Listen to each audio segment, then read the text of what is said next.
Okay, bear with me for a moment. I'm just testing whether or not my friend can hear my heaters, because I'd like to be able to be warm when I'm playing this game.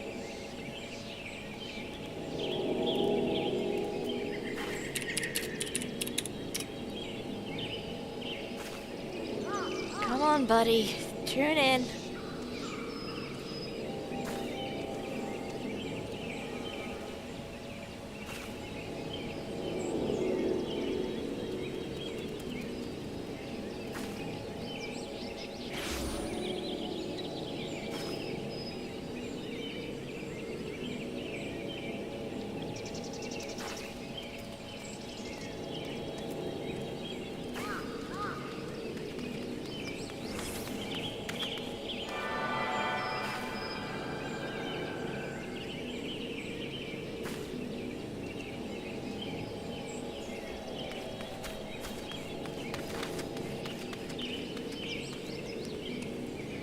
Alright, my friend is tuned in. Can you hear my heaters?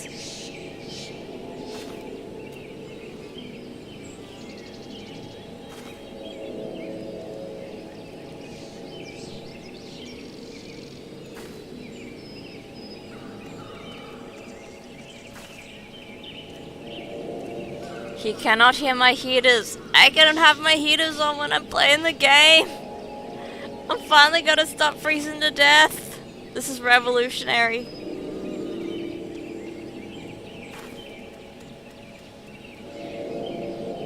Okay, mate, you don't have to watch anymore if you don't want to.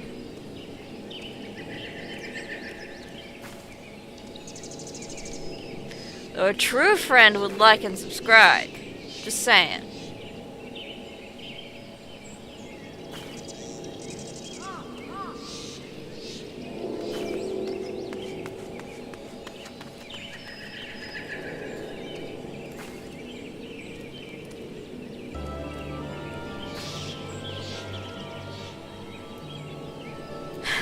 Okay, he's off.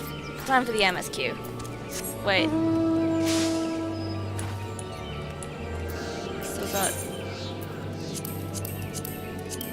Still got this bitch to wait around for. Right.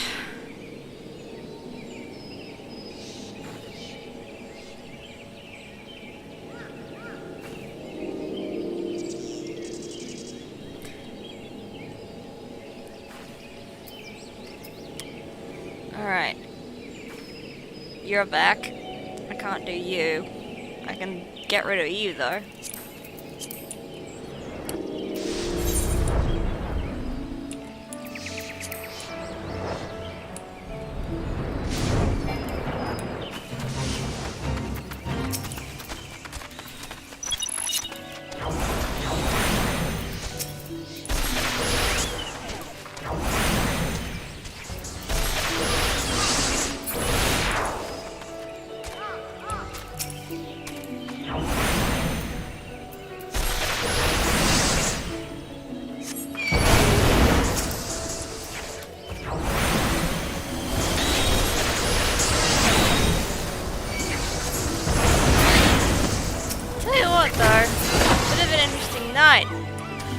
Because while I was eating dinner and watching TV, my toaster basically exploded.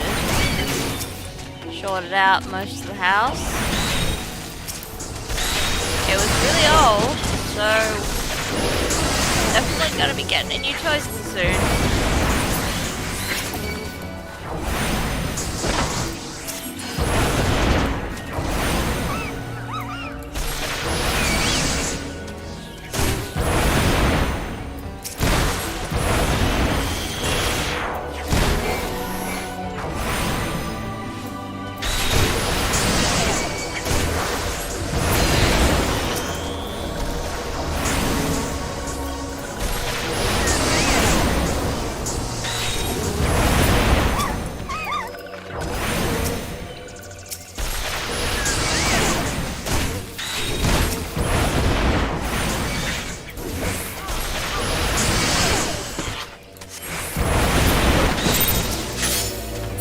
Alexandrite.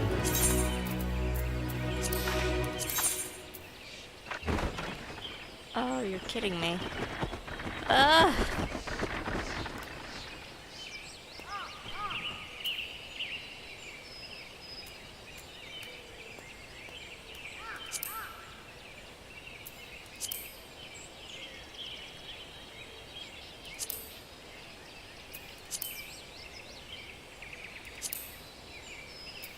Alright then.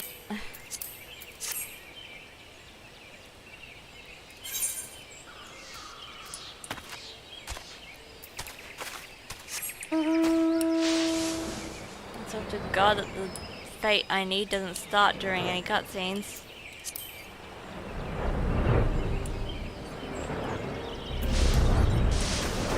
Well, that's good, you goody.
I'm a witch. I'm not gonna become a shinobi.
Ha!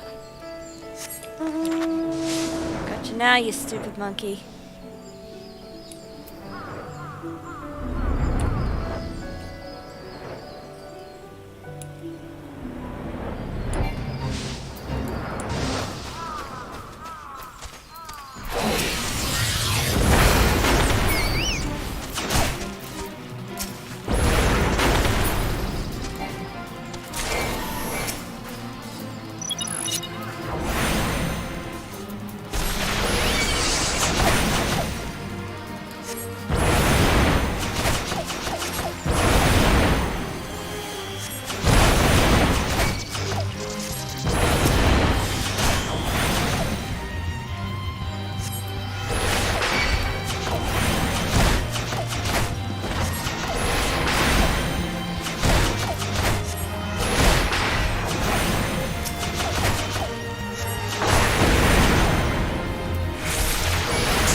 Finally!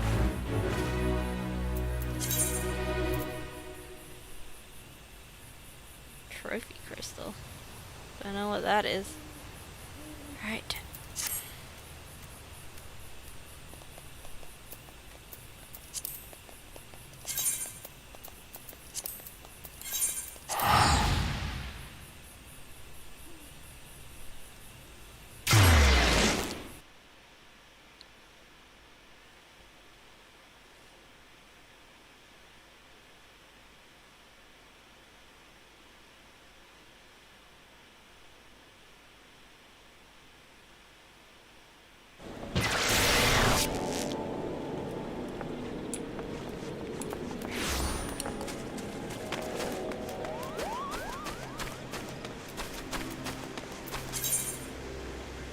Alright.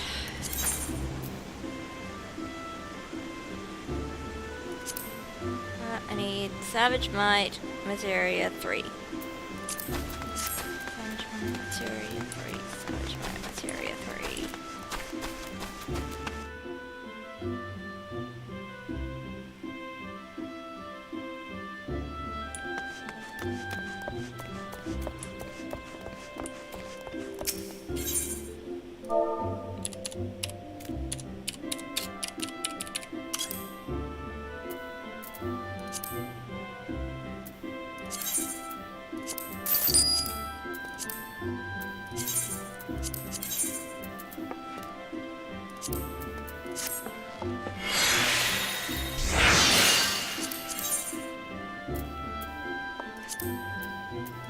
Speaking of, I should really get a retainer.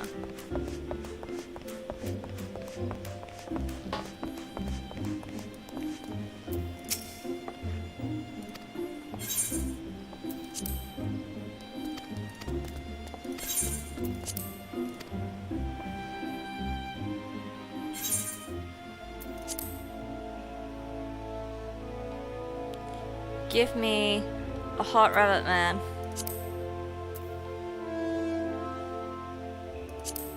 Mm-hmm.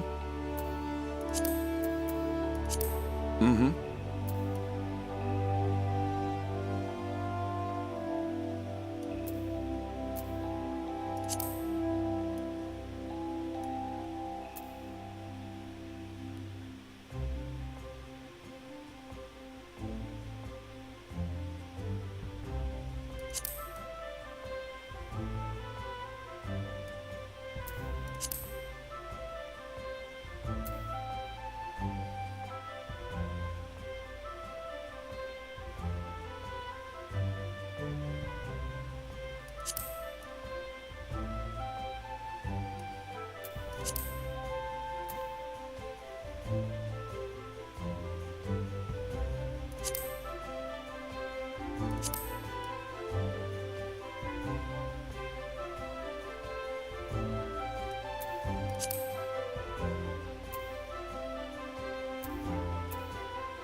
Hold on, there's a very specific character that I'm trying to make him look like. Let me just bring up a reference.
I don't need the ears to be excessive.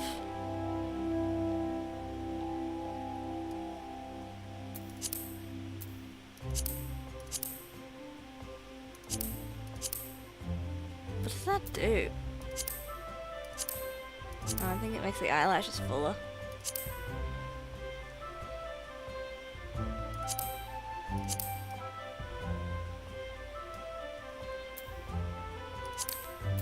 That. That. Face paint.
Good lord.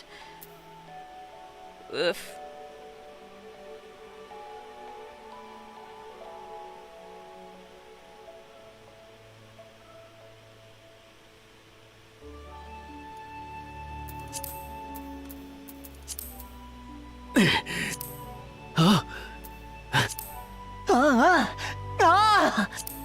Oh! Ha! Yeah! Ha ha! Ha! Ha ha! Ha!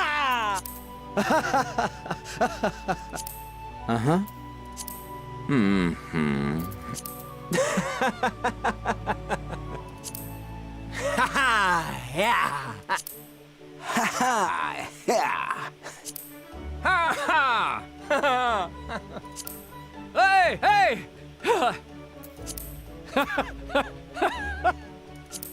Mm-mm. Mm-mm.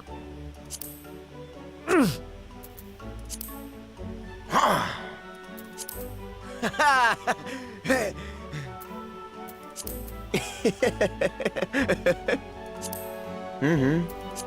Mm-mm. Mm-mm.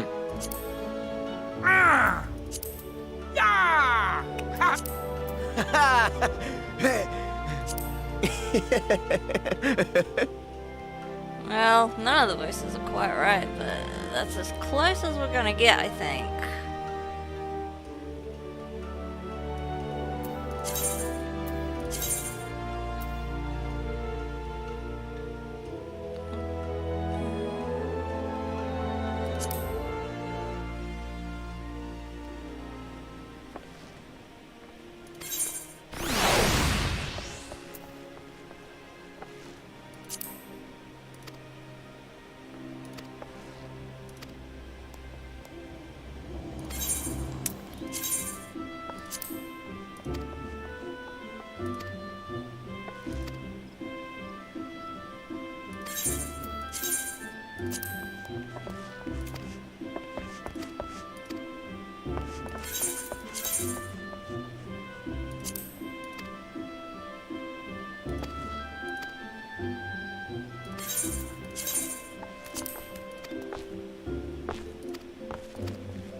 I love Dolly Delico.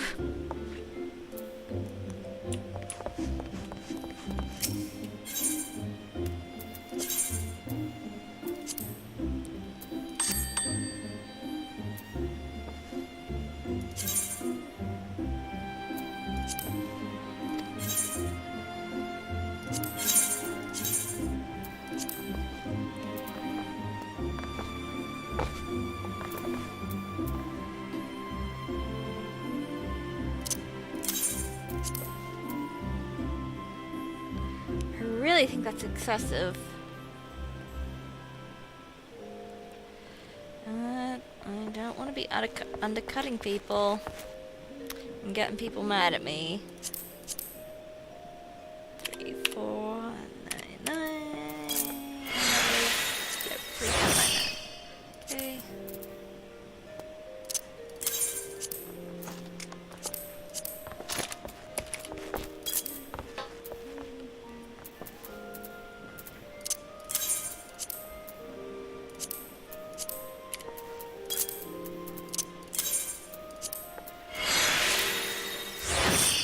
I can just sell that.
Minfilia, am I right?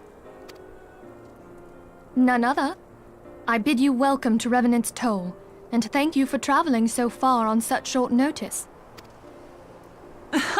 As if I could ever say no to Urianger. Moonbreeder is an accomplished Sharlayan scholar and an authority on aetherite technologies. She has played an invaluable role in our search for a means to capture Ascian souls. Charmed, I'm sure.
It's been ages! Oh, longer, sister. A joyous reunion indeed. Well, of course it is. Moon and I are like twin sisters. Save in appearance and aptitude.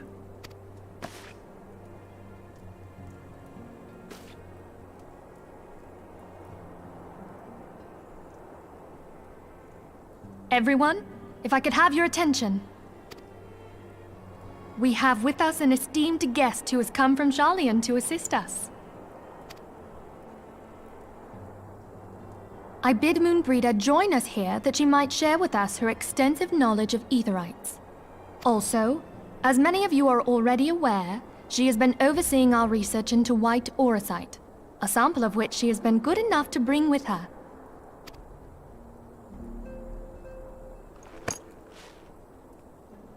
Well, I had to come, didn't I? You'd have to be bloody daft to turn your nose up at a chance like this. Where better to conduct my final tests than a land so steeped in ether you can taste it? 'Tis plain the passage of the years hath done little to dampen thy youthful spirits. And nothing at all to reform thy youthful manner.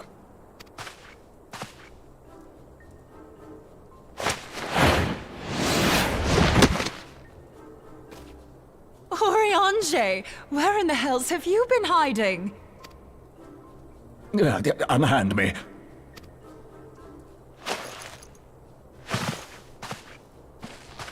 I come all this way, and that's what you have to say to me. I much preferred when you were pleading with me to drop everything and hurry to your side. What was it you said?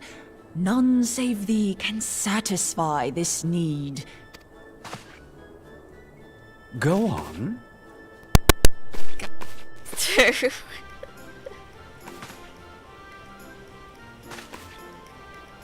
Thine artless attempts to misrepresent mine all too innocent motives do thee little credit. Mine intent, as well thou knowest, was but to impress upon thee the gravity of the circumstance. Lest thou doubt, a deiform entity shall shortly be summoned, save if thou and no other grantest my compeers thine aid. You still haven't found it, then? Your missing aetherite? We have not. No. We know that Iceheart teleported to an aetheryte not far from the first. Yet even after careful analysis, we could not locate the second beacon. We now suspect that the heretics destroyed the second aetheryte to impede our pursuit. Our allies continue to scour Snowcloak for Iceheart's sanctuary, but we have no guarantee that they will find it. Yet it must be found, for even... Oops. I'm sorry, but if the aetheryte's been destroyed, then that's that. Although, you're absolutely sure she used the first aetheryte, are you? She didn't just use teleportation magics? One of our own bore witness to her escape. I can say with absolute certainty that Iceheart used the aetheryte.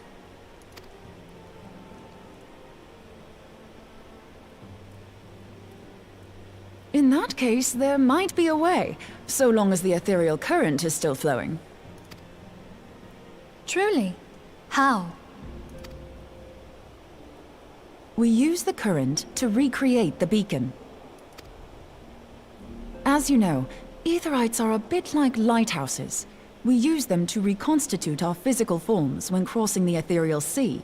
Without them, we'd lose all sense of direction and our essence would dissipate. However, we don't rely solely on these beacons.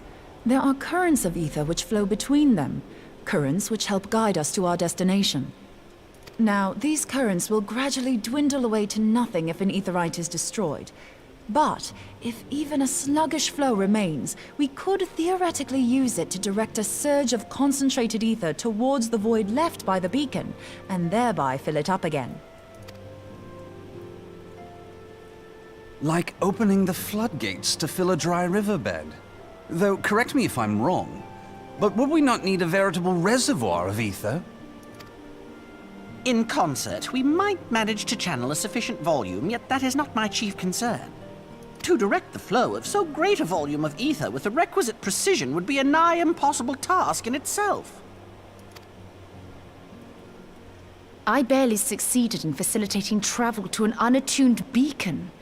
That which you describe sounds considerably more difficult.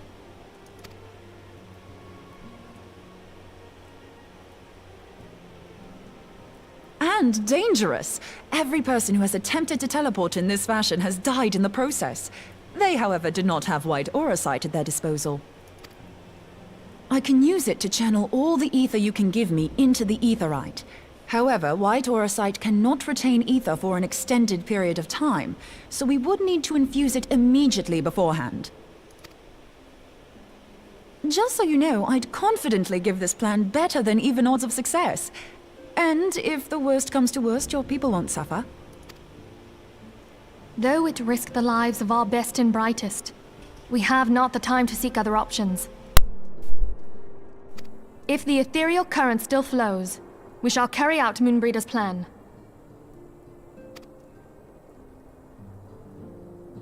That's the spirit. Let's roll the dice.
sorry, I didn't know anyone was talking to me. I had the chat turned off again. I've really got to pay attention better.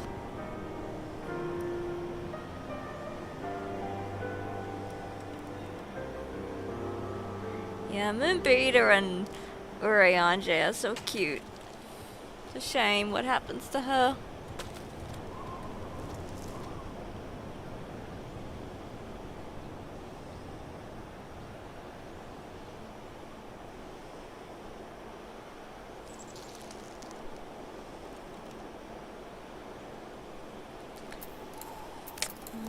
Not many numbers. I might just go try and win the last card from that one girl.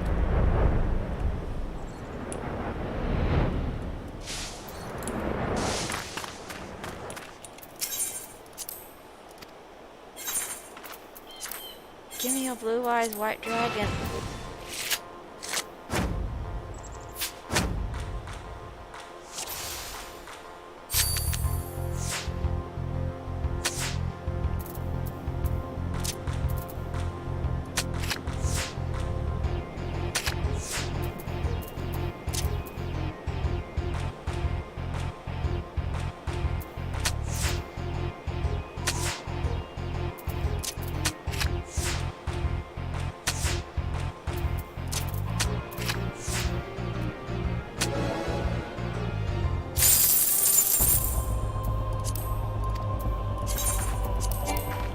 Got that.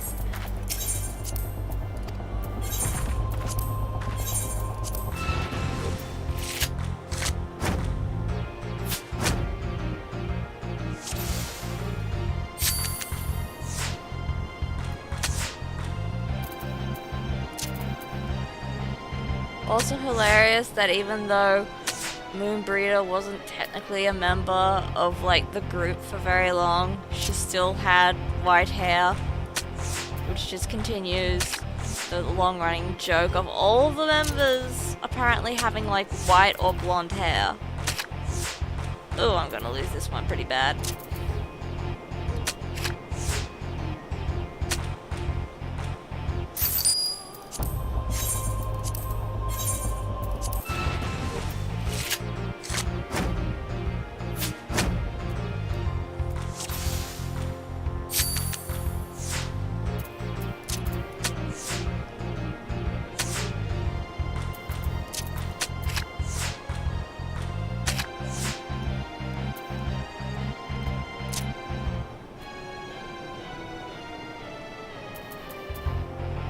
No, they totally all have white or blonde hair.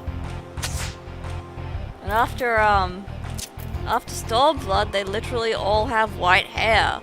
Unless you count Tataru, who has pink hair. And I don't think she's a full proper member like the rest. She's just the secretary.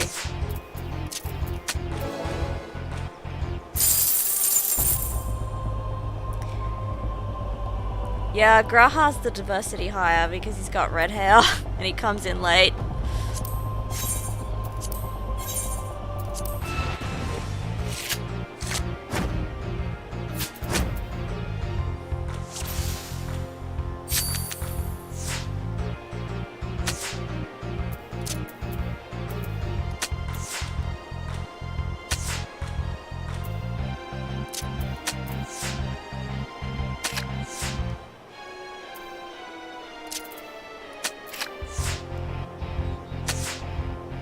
Funny thing is, Graha wasn't even, like, by the sounds of what the devs was saying, Graha wasn't even ever meant to join the Scions. His inclusion later on was just like, I don't know, it was like, Shadowbringers wasn't planned from the start. They weren't planning on bringing him back in that manner, and they weren't planning on having him joining the Scions when they, you know, made him.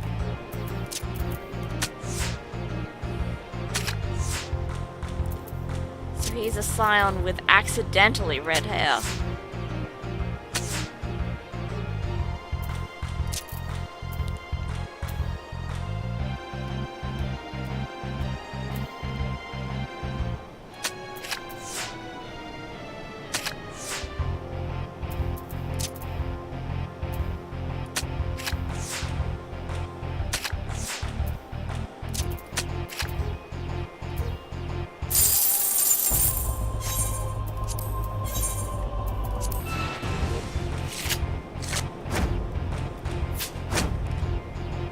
when I was making Gretchen, I specifically gave her brown hair just to have something different amongst the scions.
I am not good at this game.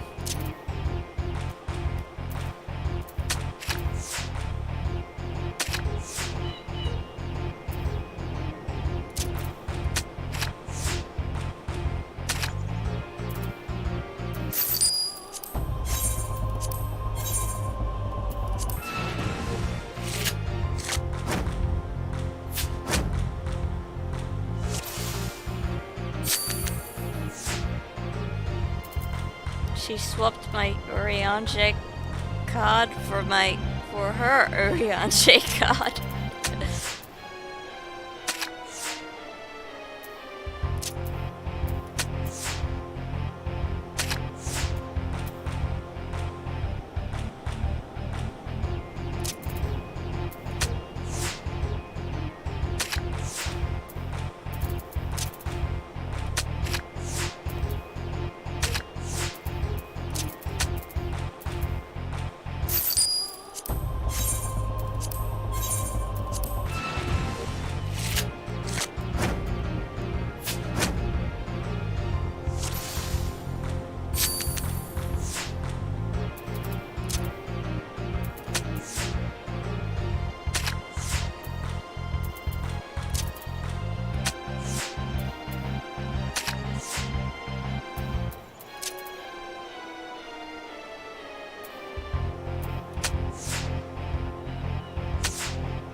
good Ordiliac. Ordilic? What kind of a name is Ordilic?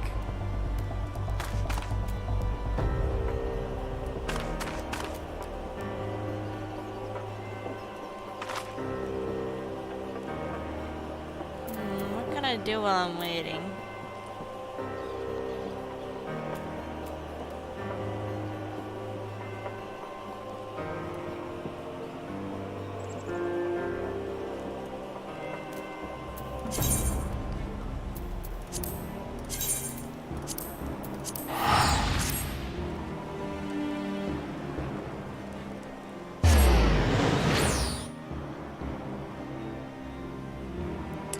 Yeah, I don't do triple triad too intensely either. Like, I don't play other players or anything.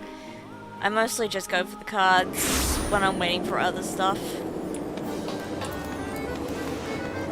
But boy, is it annoying when you keep losing to the same person over and over again, and or you keep winning and they just keep giving you the same card when you want a different card. Then it becomes a matter of honor.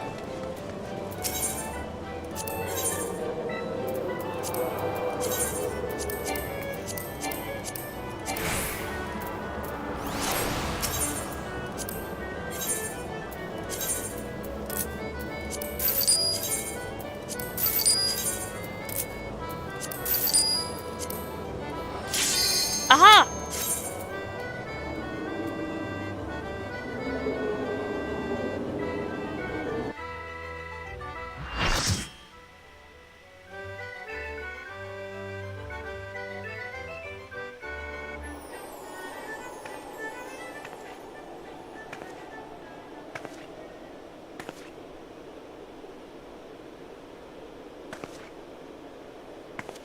You should never have come here, warrior of light. I labor only to forge a lasting peace. A peace you would deny us out of ignorance and blind faith. No matter. If it is our fate to be at odds, then it is mine to strike you down. We whom gods and men have forsaken shall be the instruments of our own deliverance. Partake of my flesh. Fill this vessel with your light. Walk amongst your brothers and sisters once more. Oh, Saint Shiva, still the hatred within our hearts and bless us with eternal grace.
up pricing for getting the original album that was on shipped, but the price for shipping it to Australia was more than the album itself.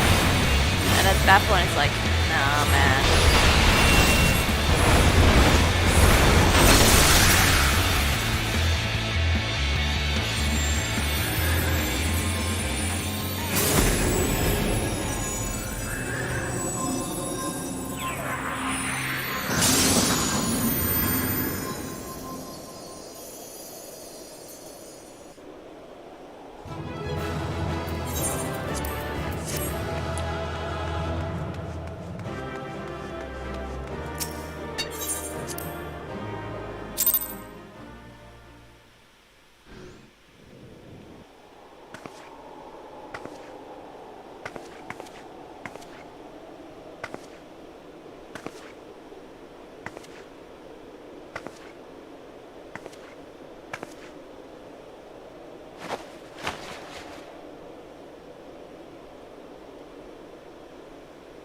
Fool.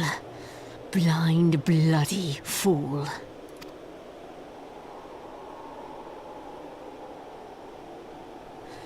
You, of all people, should understand the suffering war begets. That no sacrifice is too great if it brings an end to the violence. Mine is the righteous cause. You fight in a war you do not understand. A pawn of liars and schemers. And they are no less ignorant than you, following the creed of their fathers without question, never thinking to ask why. Trapped in a delusion of their own creation, and blind to the truth.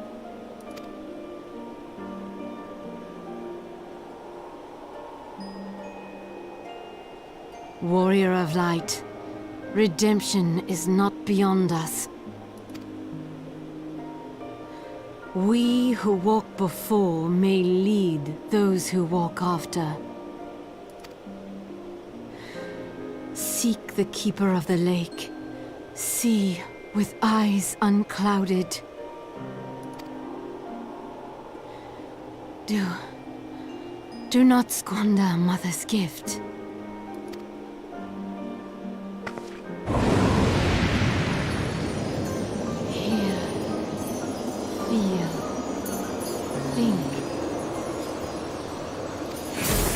Great.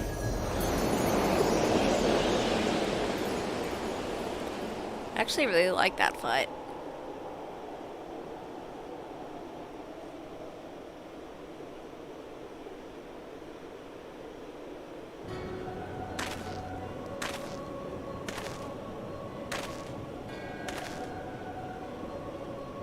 And so the vessel withdraws, a predictable outcome. Nevertheless, La Habrea will be pleased. How unfortunate.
turmeric.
Oh, Hoshifon.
Aww.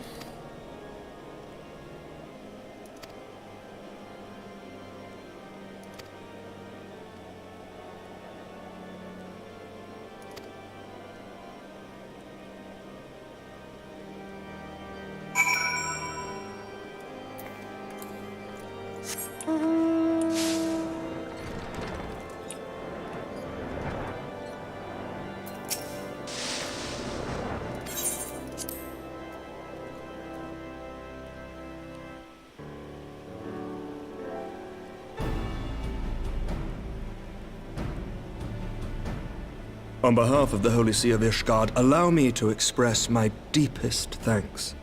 Never before have we been required to contend with a primal. Indeed, there were fears in some quarters that our knights might not be equal to the task. From what we have now learned of these beings, I can say with certainty that we would have lost a great many men had the Scions not intervened. Then the argument for preemptive action should be self-evident. Perchance now you will reconsider my proposal that Ishgard move against Natalan.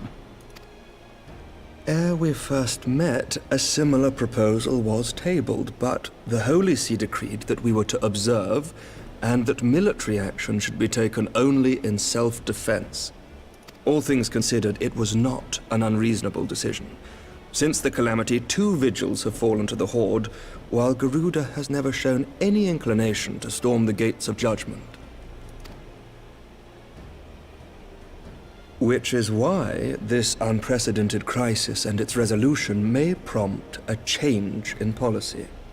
You who have faced these primals know well the threat they pose. Ishgard did not. Not until now. And there is naught like a brush with death to change a man's outlook.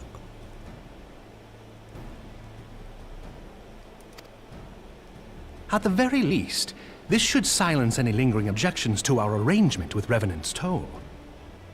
The Holy See may even feel moved to grant us its formal endorsement.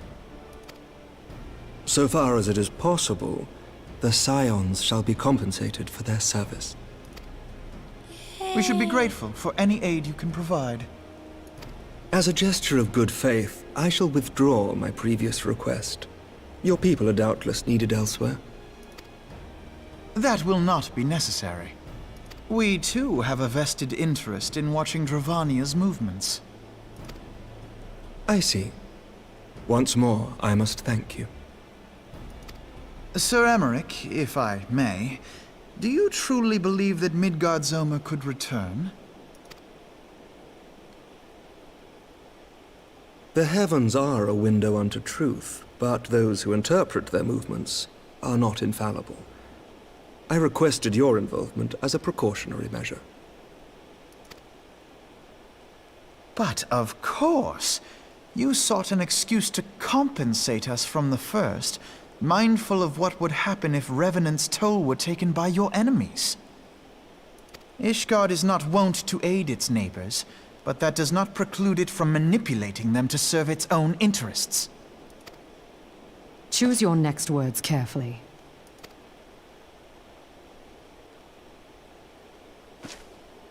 Do you know what sort of man becomes Lord Commander of the Temple Knights? One who comes from good stock.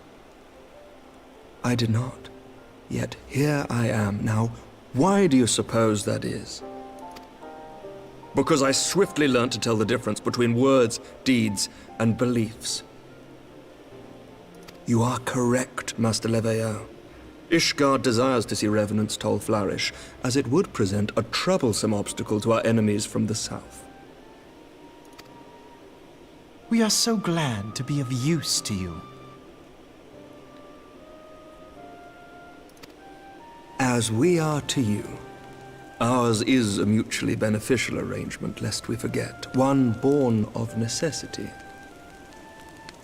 The dragons grow more restless by the day, and the heretics harry us nigh without cease. We have contended with such troubles for centuries, but there are limits to even our endurance. Yet as a pauper is loath to part with his meager possessions, the leaders of Ishgard are not wont to render up their trust to outsiders.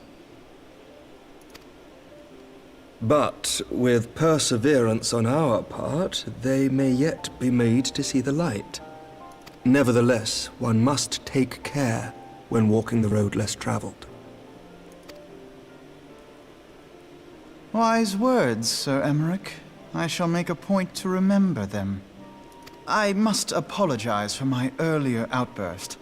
I hope it will not sour our good relations.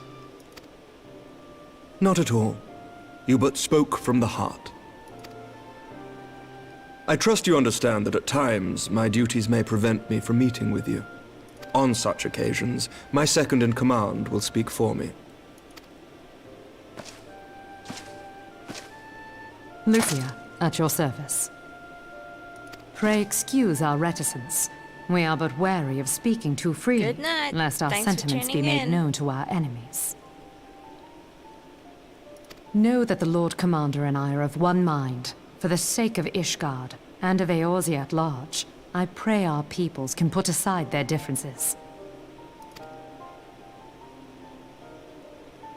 Those who dwell in the past risk losing sight of their future. Should aught befall one of our shipments, pray inform Lucia immediately. You may also relay to her any words you might have for me alone.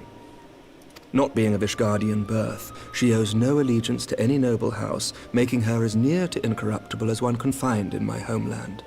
Suffice it to say, I trust her completely, and so may you. Which reminds me, Lord Orchefort, if you would be so kind. Certainly.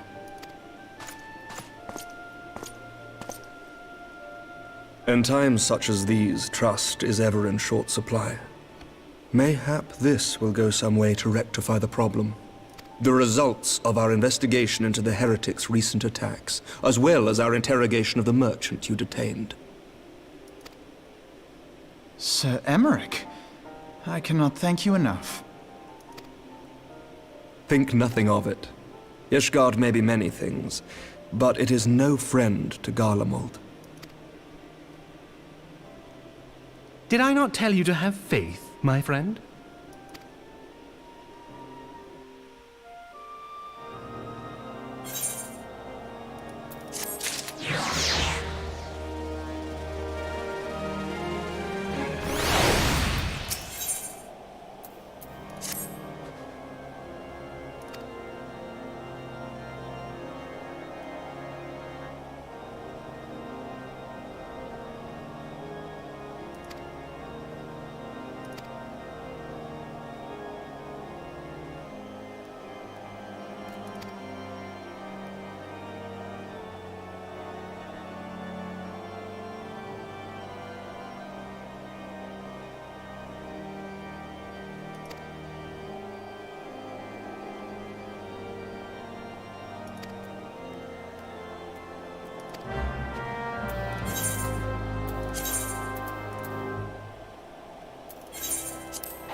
Words cannot well express how glad I am to see you return to us hale and whole.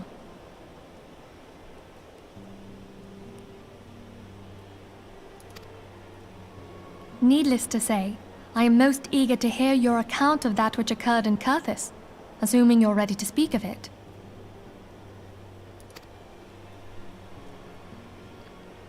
Excellent. I shall summon the others at once.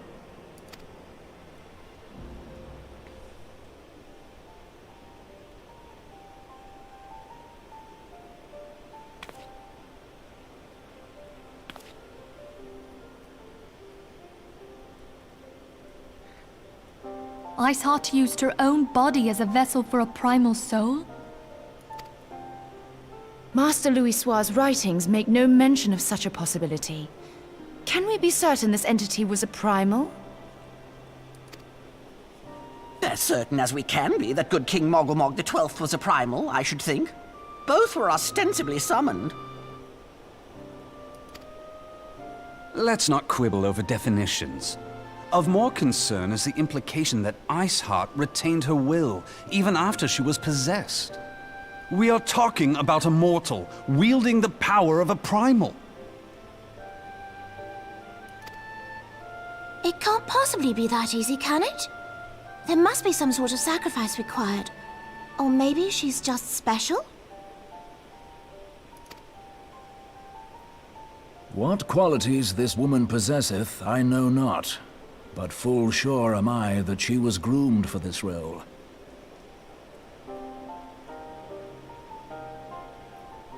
Few are privy to the secrets of summoning, and but a single party standeth to profit from their dissemination.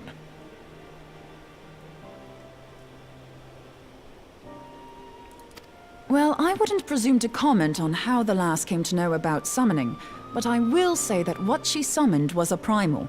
The readings were the same, or near as damn it. Strange as it all sounds, it's really no different from what you've faced before.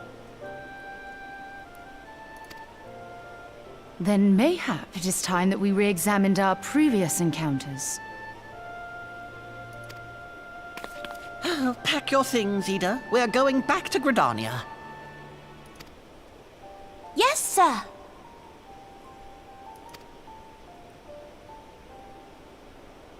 About Iceheart's final words to you. Hear, feel, think. Hydaelyn speaks to her as well. If Iceheart is blessed with the power of the Echo, she will doubtless have used it to further her goals. Or could it be that it was a revelation granted her by the Echo which first set her on this path? Do you think she has knowledge of the origins of the Ishgardian-Dravanian War? It would do much to explain her unwavering conviction.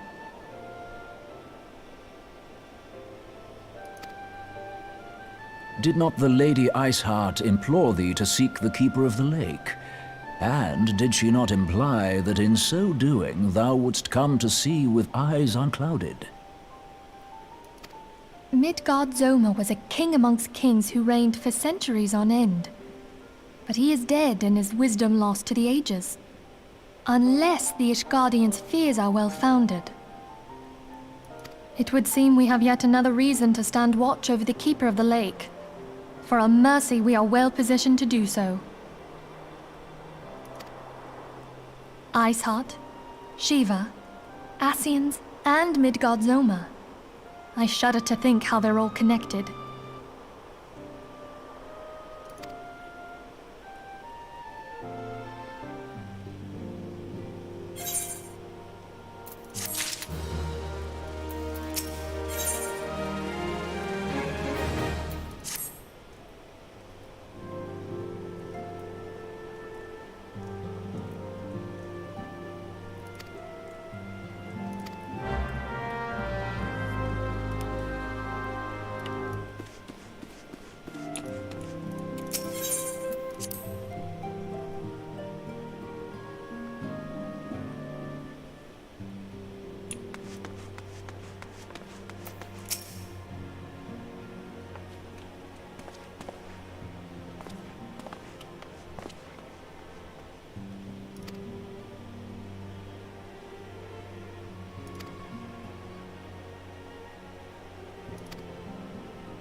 Battle time.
I've heard. Truly bothersome business. No, I do not foresee a problem on that front. The main concern is Roban. There is no telling what the brute might do. Have the blades watch him in the flames day and night. You may leave the Sultana to me. I shall personally attend her grace. This bitch.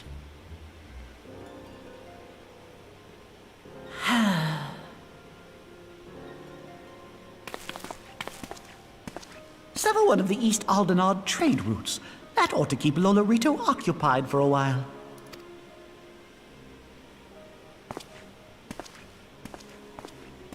Nanamo Ulnamo. For my sake, pray be a good little Sultana to the last.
Oh, that's shiny.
Welcome back, my friend.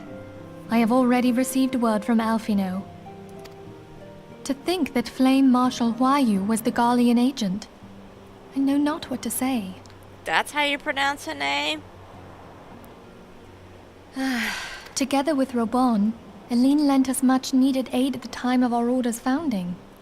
She was particularly passionate about the need to tackle the primal threat.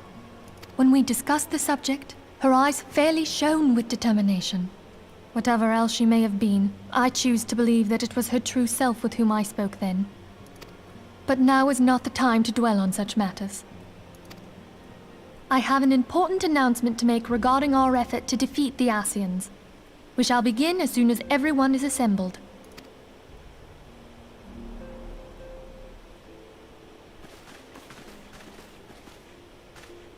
My thanks for coming, friends. Moonbreeder, the floor is yours. By now, I'm sure you're all familiar with white auracite, the miraculous material that'll allow us to capture Ascian souls. Back at Snowcloak, we verified its ability to absorb vast amounts of ether. Alas, it leaves something to be desired in the area of stability. The stone can only store ether for a short while before expelling its contents. In addition to auracite's inherent limitations, we must needs be wary of our enemy's strength. We must needs be wary of our enemy's strength. Our foe draweth upon an infinite wellspring of power. Even should we succeed in entrapping him, the stone will not long contain his wrath. Meaning that, if we want to kill the swine, we'll have to be quick about it. 'Tis our belief that an Ascian soul may be permanently undone, if smitten by a sufficiently concentrated burst of pure ether. The only trouble is, we can't say for sure how concentrated the burst needs to be. Without knowing how much ether an Ascian soul is composed of, we're basically guessing. Our sole clue lieth in thy struggle with La Hebrea. During that encounter, Heidelin bid you forge what she called a Blade of Light, a weapon which took the form of a luminous stream of energy. Based on your description, we believe the blade with which you vanquished your foe was composed of ether. Admittedly, your victory proved ephemeral, as La Hebrea was able to use a crystal of darkness to flee into the space that lies between our world and the void. The fact remains, however, that Heidelin placed the means to destroy the Ascians in your hands. Be that as it may, it would be unwise to assume that she will do the same when we next encounter such a foe. Quite so, my lady. We must needs find the means to forge our own blade of ether, one to equal that which Heidelin did benevolently bestow upon her champion. That is all well and good, but it seems to me that producing such a blade will require a prodigious quantity of ether. Whence will it come, pray tell? Oh, what if we had 2 pieces of white orosite? One to trap the Ascian, and the other to store the ether for the blade. Oh, nice try. But it's as I said, the stone won't hold ether for any length of time. We'd still need to collect the stuff there and then, sorry to say. And therein lies the rub. Finding a way to create the blade whenever and wherever we choose. 'Twould seem more research is in order. I'm going to linger a while, perform a few more tests on the orosite. And I could do with some help. Urianger, why don't you lend me a hand? Mine apologies, but I am required at the Waking Sands. Lady Minfilia hath given me sole charge of the premises. 'Twould be unseemly to leave them unattended. You're so shy. Sole charge, you say? So you're basically alone there, then? Well, that settles it. I'll just have to come to you.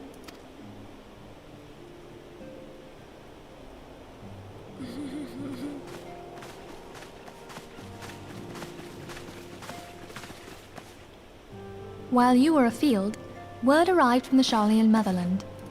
You will recall that a survey party was dispatched to investigate the incident at the Isle of Val.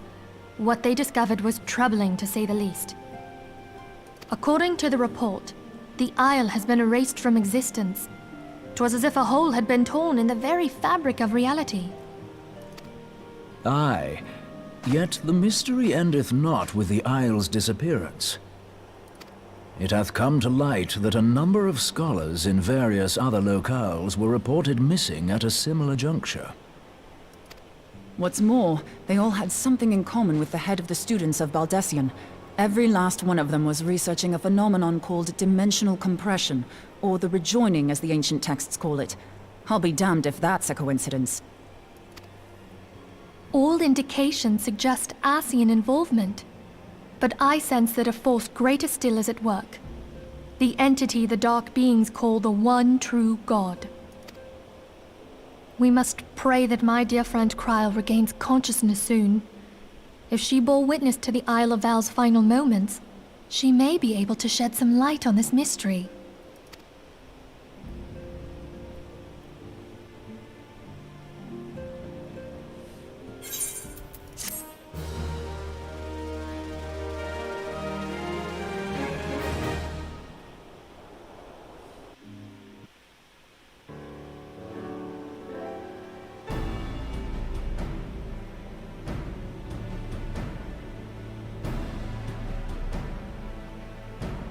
Following the calamity, the forces of the 14th Imperial Legion entrenched themselves in strategic locations across Eorzea. So swiftly did they accomplish this, It was suspected that they had received help. To think that it came from Huayu, my right hand. There is more. We have reason to believe that Huayu didn't deal exclusively with the 14th. She also answered to a higher authority in Garlemald. But this higher authority could not have been the Emperor. By consenting to the Meteor Project, Solus Zos Galvus showed himself to be more concerned about preventing the spread of primal influence than claiming Eorzea for the Empire. He would happily have seen the lot reduced to ash. We believe a number of high-ranking figures within the royal household were against the decision, but that they knew better than to oppose the Emperor openly. Of course, this didn't prevent them from making clandestine provisions, in which Huayu played a part. Alas, these provisions did not prevent Dalamud from falling, and the ensuing chaos changed the face of the realm forever. Yet Eorzea survived. To all intents and purposes, the Meteor Project had failed, and the Empire was left to rue its lack of a decisive means to eliminate the primals. Until, that is, it stumbled upon the Ultima weapon. Even before the accursed thing was dug up, it seemed to me the 14th had the might to overwhelm our weakened armies. Yet they chose to hide behind their walls. Why? The Black Wolf was wary of making the denizens of Eorzea desperate, lest more primals emerge to bleed the land. The discovery of the Ultima weapon, however, emboldened him to resume his war of conquest in earnest. But there was one in Garlemald who believed that Van Belsar's actions were premature. One who stood higher in the Imperial Army's chain of command. He ordered the Legatus to halt his advance, only to find that the Black Wolf had slipped its leash, and that the 14th now acted alone. In a bid to bring Van Belsar to heel, he used the agent he had planted in Ul'dah prior to the Calamity to undermine the Legion's efforts. A man who outranks Van Belsar, yet opposed the late Emperor's decision to annihilate Eorzea. This could only be the former High Legatus of the Garlean army, now known as Emperor Varus Zos Galvus. So he was Huayu's true master. But one of several in actual fact. We've learned that even as Huayu served the Empire's interests, she sold Imperial secrets to a certain faction in Eorzea. In so doing, she helped to maintain the status quo, thus prolonging the conflict. Considering who stands to profit from war, it isn't hard to imagine who her other masters were. 7 hells! You mean to say that she was a double agent? Triple, if you consider her services to Van Belsar and the new Emperor as separate. As neatly as these pieces seem to fit, one aspect of the puzzle remains unclear to me. By whose will was the Marshal feeding intelligence to the heretics? And try as I might, I fail to see how aiding their cause would profit either her Imperial or monetarist masters. Could it be that another hand is at work here?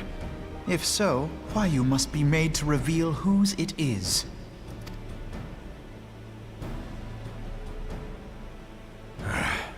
Not only have I lost a trusted friend, now I must interrogate her as a stranger. Not a pleasant task, I grant you, but a necessary one. Unless we weed out the ivy, root, stalk, and stem, it will simply grow back. I know that full well. Those closest to Huayu have already been detained, and I will question them alongside her. General, pray keep in mind that there may be unwitting abettors among them. All will be treated fairly. On that you have my word. Those who are innocent have no cause to fear. You have ever been a friend of truth, General. I hope the unpleasant task of weeding out falsehood will not detain you too long. Though it be for the sake of Eorzea, doubting one's comrades is poison to the soul. And with that, I take my leave.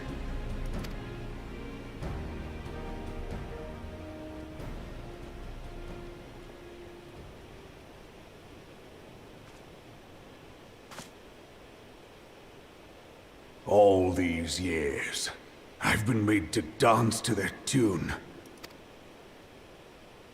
How could you, Wayu? How could you side with them? Those cankers who take from this land and give naught in return, who use their power to disempower and grow fat while the people starve. I know you can hear me, monitorous scum! Your crimes will not go unpunished! One day I will purge this land of your sickness before the eyes of the 12, I swear it!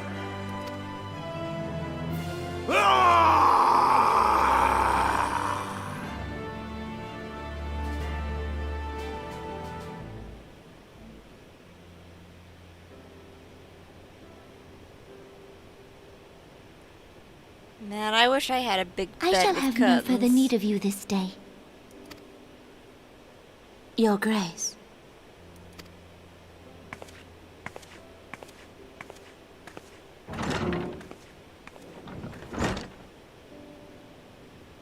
I fear that not even mine own chambers shall remain private for long. Has the situation grown so grim?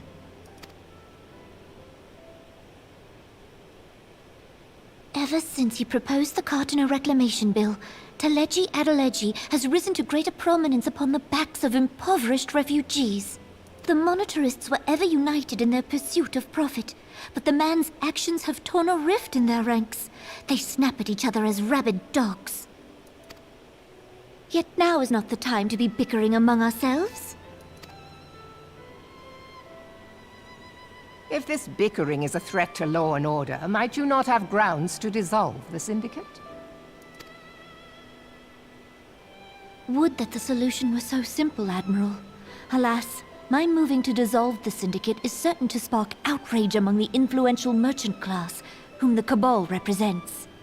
This would serve to exacerbate the current unrest, and peace would slip still further away. Be they rich or poor, natives or refugees, all who reside in Ul'dah have a right to pursue happiness. It is the duty of a ruler to protect this right. If I am to perform my duty, I must needs tread warily.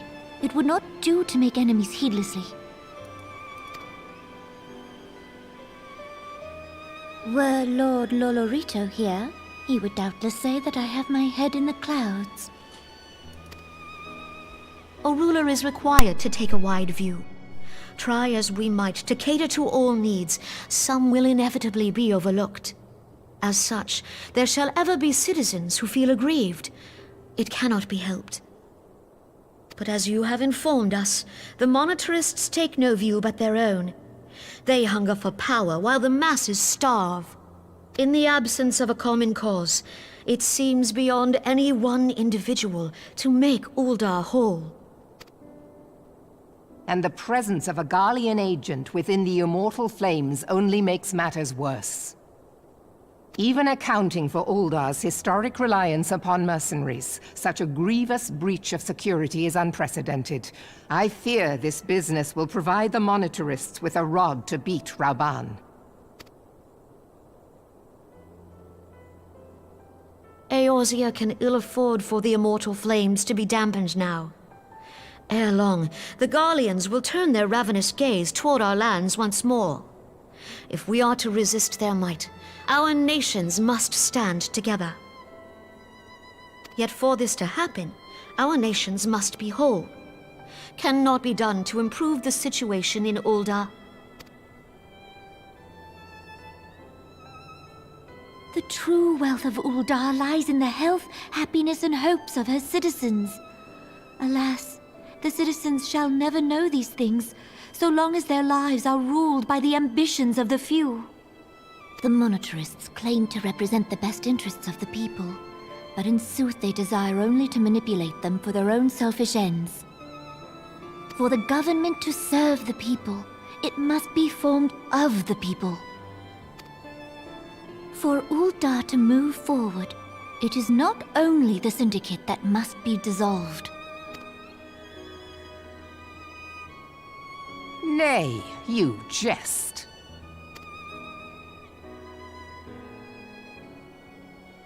My friends, It was for no other reason than to make known to you mine intent that I requested your presence here. When I make my declaration to the people, chaos shall inevitably ensue. As the last monarch in the line of Ul, I make unto you this request. Help Roban to preserve order and protect the people. Forsake them, and you forsake yourselves. For a strong Eorzea will ever have need of a strong Ul'dah.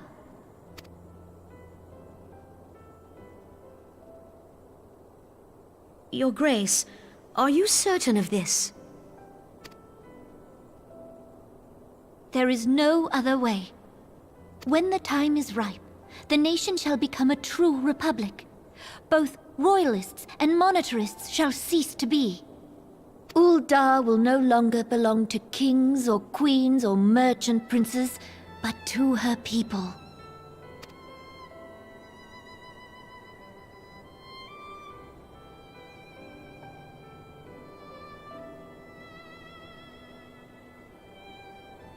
Roban, forgive me for casting aside all that you have toiled for in my name.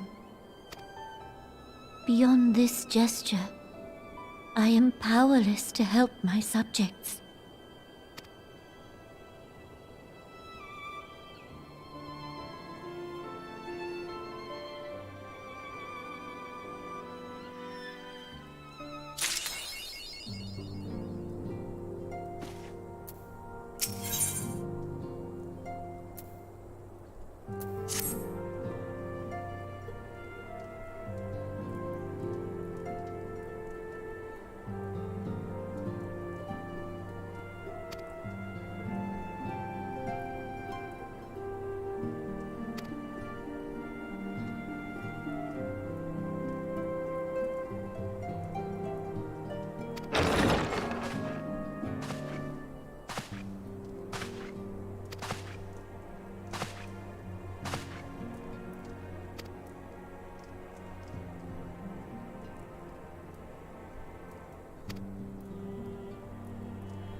right back. I have to go to the bathroom.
The bathroom? My dad's in there.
Okay, my dad has left the bathroom.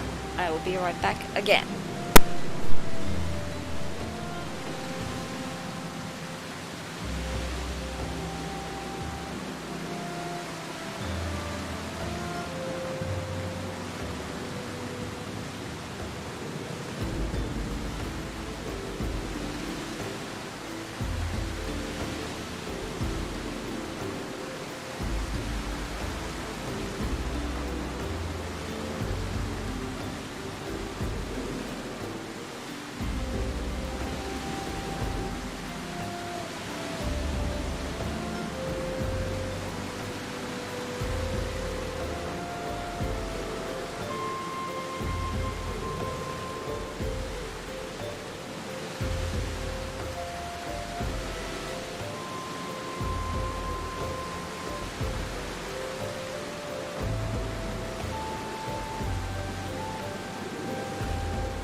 That's for hire.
We have a guest from Ishgard who wishes to speak with you.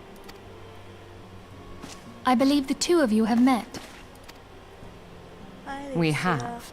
I had hoped to speak with Commander Leveilleur as well, but I cannot afford to wait any longer. The Lord Commander sent me hither to request your aid in a matter of grave import. You see now why I had Tataru summon you. Now that we're all assembled, perhaps you would be good enough to elaborate on the nature of the matter which brought you to us. The Observatorium's astrologians have sounded the alarm.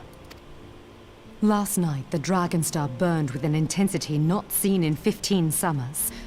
Not since the Dravanians engaged the Empire in the Battle of Silvertear Skies. The northern sky doth burn full bright upon the Worm Lord's call. The red behemoth beckoneth, and flame consumeth all. The old Curthan rhyme, aye. The brightening of the Dragon Star is said to accompany the roar of a great worm. The astrologians believe that it was Midgard Soma himself who cried out on this occasion. After an absence of centuries, the King of Kings did return to lead his kind against the might of Garlemald, only to fall in his duel with the Agrius, proud flagship of the Garlean fleet. Devoid of life, his corpse remaineth entwined about the Magitech monstrosity even unto this day. Urianger has the right of it. Whatever this alteration in the Dragon Star portends, the Great Worm has shown no sign of life. Tataru, have the Domans reported aught out of the ordinary?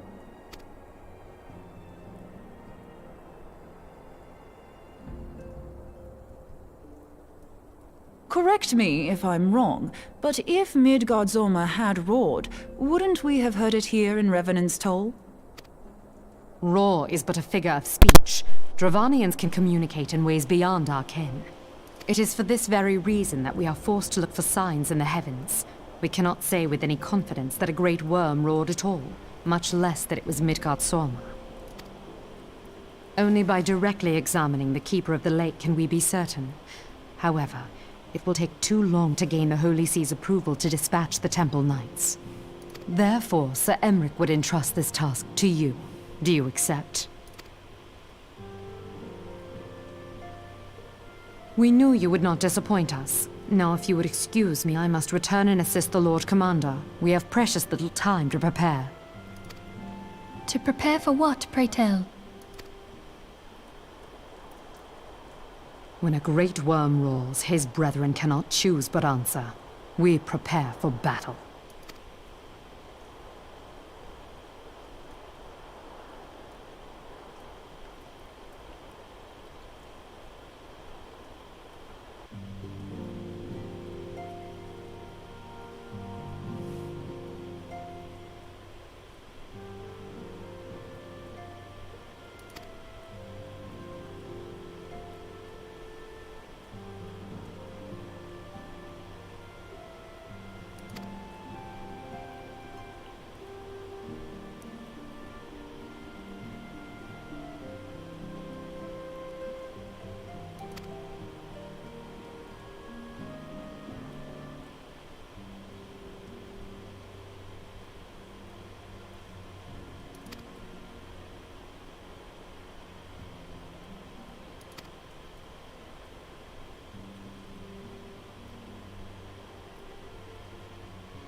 I've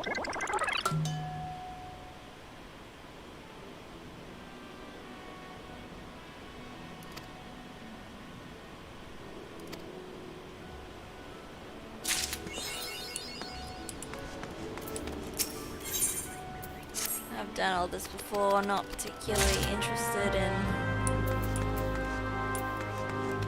playing it all out again, so I'm just gonna speed through it.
Who treadeth now upon my bones, and waketh me from slumber sweet? I treadeth.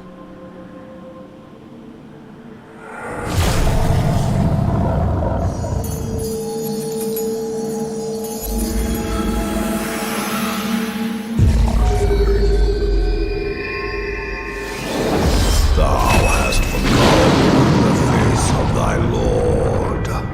Remember, mortal, and fear me.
By her gifts hast thou earned a moment's reprieve.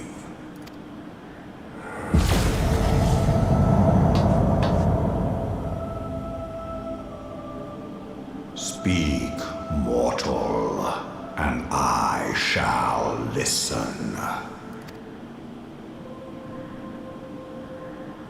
Guided by a star. My people have heard the song. Ishgard shall burn. Sons must answer for their father's misdeeds. We do not forget. We do not forgive.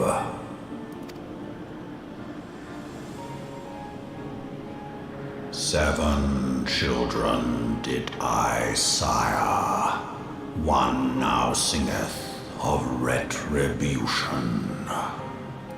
I rise to join in the chorus. Thou art powerless to silence us, mortal. Yet thou shalt not live to labor in vain. Thy reprieve is at an end.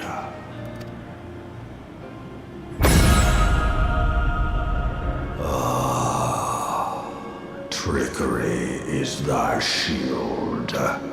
This frail, ignoble creature is not gifted, but chosen. Hearken to me, Hydaelyn. I remember, and I consent. Fear not, mortal. I shall not harm thee.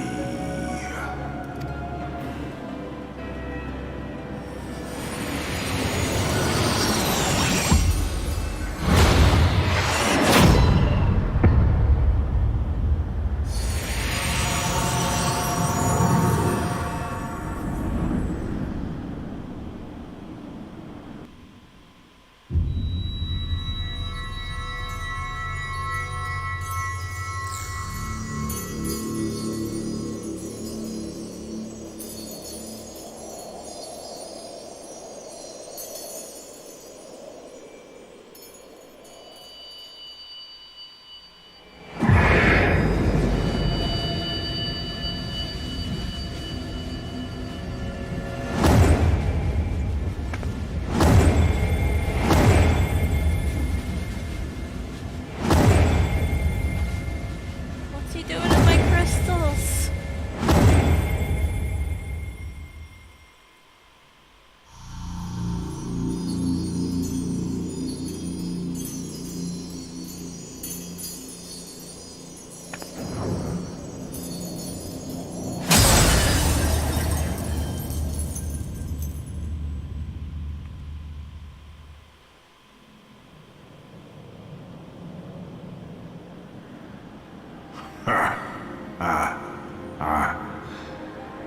Mayhap thou thinkest me an oath breaker. Thou art mistaken. If thou comest to harm, it shall be by another's hand, not mine. I did but strip thee of thy mistress's feeble blessing. Thou didst profit much by her grace, but no more.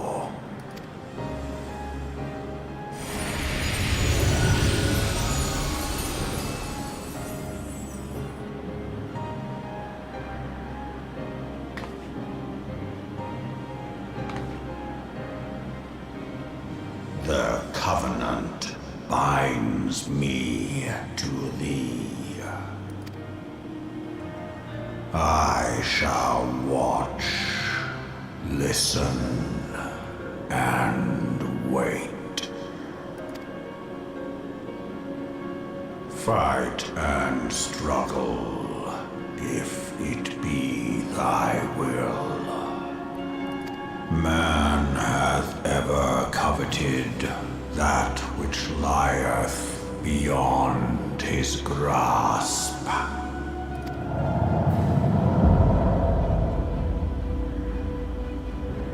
I drink of her body, and thence doth mine own find new life. When it hath grown whole, the loyal and penitent shall rejoice. The dragon song heraldeth our beginning and an end.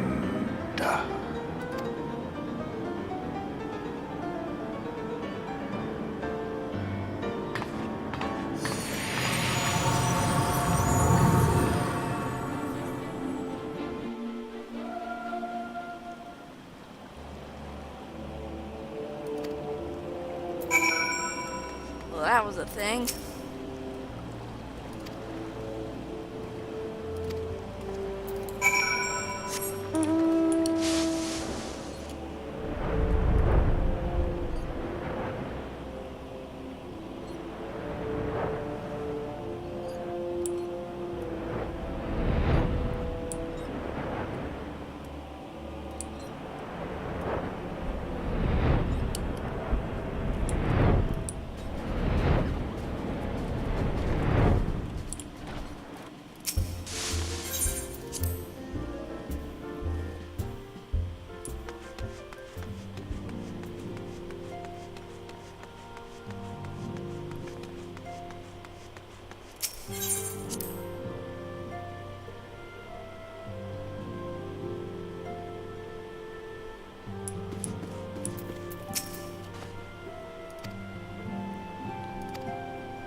He took my crystals.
My friend, I can scarce believe it. You confronted the Worm Lord and lived to tell the tale.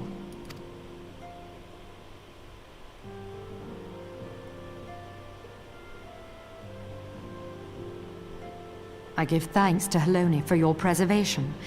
It is our sole cause for gladness. Your encounter with the Keeper of the Lake served to confirm our fears. A great worm has roared, and it makes little difference if it was one of the two in Eorzea or any other. The Dravanians are coming. I am told that Ishgard has magical defenses against Dravanian attack, though I am not privy to their exact nature. Will they be enough to repel a massive force? Ishgard has weathered countless assaults over centuries. This will be no different. And now that you have confirmed the threat, none can ignore the Lord Commander's calls for the wards to be strengthened. I dare not presume to speak for him, but I expect the Lord Commander would sing your praises. I must away, but we shall meet again soon.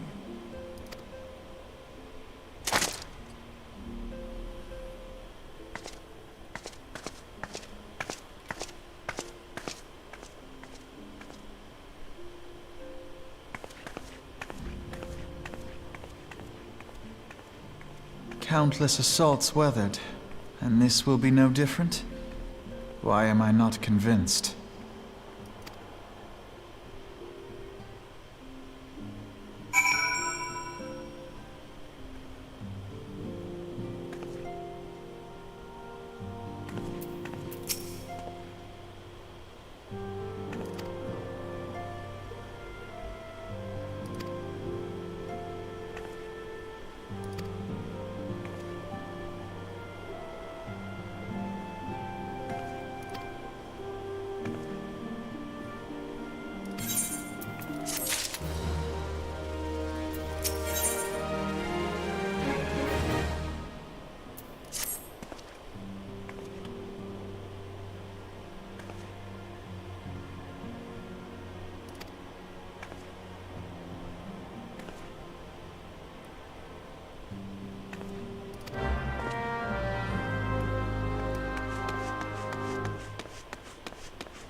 Now that everything's calmed down a bit, relatively speaking I mean, I thought it might be a good time to share our progress on the weapon.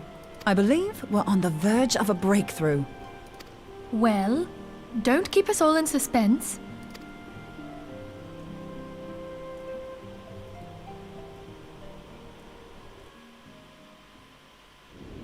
Just in case anyone's forgotten, let's start by reviewing what we already know. So, an Ascian is an immortal because its soul doesn't return to the ethereal realm when its host is defeated. Instead, it flees to the place that lies between our world and the void. Therefore, the first step to permanently defeating an Ascian is preventing its soul from making this journey. And if you recall, when we last gathered here, I had verified that white auracite has adequate capacity to entrap the beings, albeit only briefly. Which left the small matter of their extermination. Aye. To unmake an Ascian soul, one must needs smite it with a concentrated burst, or blade, of purest ether. However, we wanted for both the data and the means to forge such a weapon. Short of experimenting on an actual Ascian, you see, there's no way to gauge how much ether its soul is made of. As such, we don't know what etheric density our blade needs to have in order for it to work. So we'll just have to make the densest blade we can and hope for the best. Though that would require a lot of ether. Hang on a minute! Why didn't we think of this before? White aurosite can hold an absolute heap of ether, can't it? Please tell me you're joking. God's sakes, Ida. I feel as though I'm reliving the same scene over and over with you. How many times do you need to be told that white aurosite cannot store ether for long periods? Being intangible matter, ether is given to dispersion. Only in its crystallized form is it a stable source of energy. I will test you later on this, so see to it you do not forget. Right, yes. It's all coming back to me. So our hopes rest on good old crystals again, do they? While they are certainly reliable, they leave something to be desired in the area of portability. Indeed. I am reminded of the quantity of corrupted crystals required to thwart Leviathan, and the extraordinary lengths to which the Lamentsons went to transport them. What if it should prove that a similar quantity was needed to destroy an Ascian's soul? Or still more?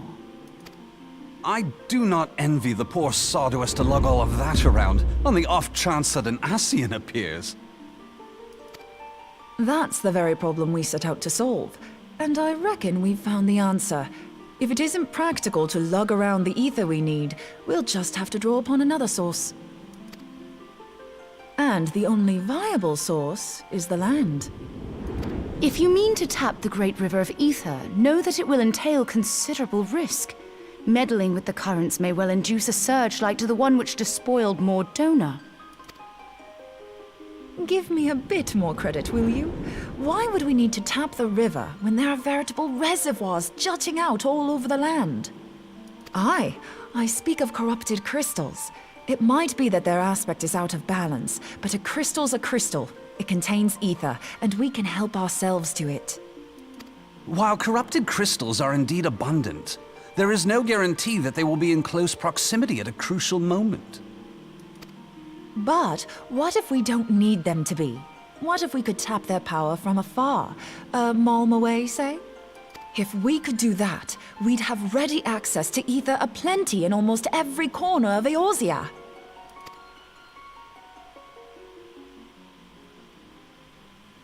I've yet to put my theories to the proof, but I've got a good feeling about this. If no one has any objections, I'd like to see where this avenue leads. If you think it worth your while, you have my blessing. But tell us, what are your theories? I, for one, am most eager to understand the process, however vaguely. I thought you might say that, but no one wants to listen to boring old theories all day, do they? I know I don't. So with your permission, I'd like to try something a bit more hands-on. I've already built an etheric siphon especially for this purpose, and I've been meaning to try it out. Thing is, the profusion of corrupted crystals in Mordona makes it something of a high-risk testing ground. If anything goes awry with the siphon, it would be better if it didn't happen within spitting distance of quite so much ether. Ideally, I need an isolated specimen. Does anyone know where I can find one? May I suggest northern Thanalan? There you will find corrupted crystals of middling size, standing a reasonable distance apart. Ideal for your needs, I should have thought. Oh, and if you do elect to visit the place, I should be much obliged if you would assist me in another matter while you are in the area. Has something happened? Movement has been observed at Castrum Meridianum. During Operation Archon, the Alliance dealt the stronghold a heavy blow. Its facilities were extensively damaged, and its garrison reduced to a fraction of its former strength. Not long after our forces withdrew, however, their ranks were replenished by reinforcements from Castrum's sentry. They now seek to rebuild, and to this end they have their sights set upon the ceruleum processing plant. Having lost the Empire's support, the 14th Legion lacks the resources to sustain itself. To them, this is a bid for survival, and they will doubtless fight like desperate men. Though I have dispatched the Crystal Braves, I fear their strength alone may not suffice to stay the Imperial assault. I would request the Scion's aid in the defensive effort. If I didn't know better, I'd say you were trying to inveigle us into fighting your battle with the promise of shiny crystals. Well then, consider me inveigled. I won't lie, the crystals you speak of sound perfect, so the Garleans have to go. Besides, we can't afford to beat about the bush. There's no telling when the Arceans will next appear. Thine eagerness to hurl thyself into the jaws of danger cometh as little surprise. Exercise due caution, I prithee. Though you have become a Crystal Brave, you are yet a Scion, Alphino. We could hardly refuse you. Pray, join the Crystal Braves and lend them your support. Thancred and Papalymo shall accompany you.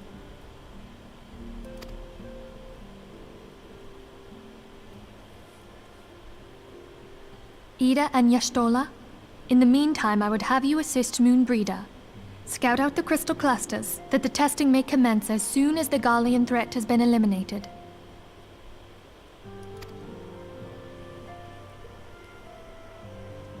If it please you, I shall continue mine own experiments on white auricite. Thank you, Urianger. Everyone, pray see to your preparations and depart as soon as you are able. Go well, and be safe.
gonna stop here for the night because it's getting late.